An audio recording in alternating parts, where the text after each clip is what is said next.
చేనేతలు పడుతున్న కష్టాలు తెలిసిన వ్యక్తి మన పాదయాత్రలో మరి చేనేతలు ప్రత్యక్షంగా చూసి మన యువగల అధినేత మన ఐటీ శాఖ మంత్రి గారు విద్య విలువ తెలిసిన విద్యాశాఖ మంత్రి చేనేతలకు అండగా ఉండాలని ఏదైతే ఎన్నికల సమయంలో మేనిఫెస్టోలో మరి నేను ఉచిత విద్యుత్ ఇస్తానని చెప్పారో ఆ మాట నిలబెట్టుకున్న ప్రభుత్వం కూటమి ప్రభుత్వం మన యువగల అధినేత నారా లోకేష్ బాబు గారు అన్న విషయం కూడా మీకు తెలియజేస్తున్నా అధ్యక్ష.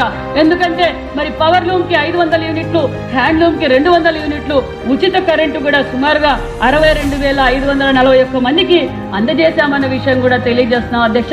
అంతేకాదు మరి నేతన్నలకు 50 సంవత్సరాలకే 4,000 పెన్షన్ కూడా మనం అందజేస్తున్నాం. మరి 85,940 మందికి అధ్యక్ష.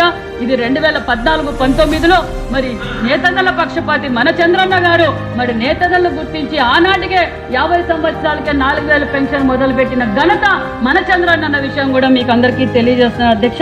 అంతేకాకుండా మరి మన మేనిఫెస్టోలో చెప్పనివి అధ్యక్ష, నేతన్న సేవ మన మేనిఫెస్టోలో చెప్పలేదు అధ్యక్ష. కానీ బీసీల్లో భాగమైన నేతన్నలు ఇబ్బంది పడుకుంటూ వారు బాగుండాలని గొప్ప సంకల్పంతో మన ముఖ్యమంత్రి చంద్రబాబు నాయుడు గారు మొన్నటి రోజున నేతన్న సేవా పథకాన్ని కూడా అమలు పరిచామన్న విషయం కూడా తెలియజేస్తూ మరి నేతన్న సేవలో 71,536 మందికి 250 కోట్లతో మనం అందజేస్తున్నామన్న విషయాన్ని కూడా మీకు తెలియజేస్తున్నాం అధ్యక్ష.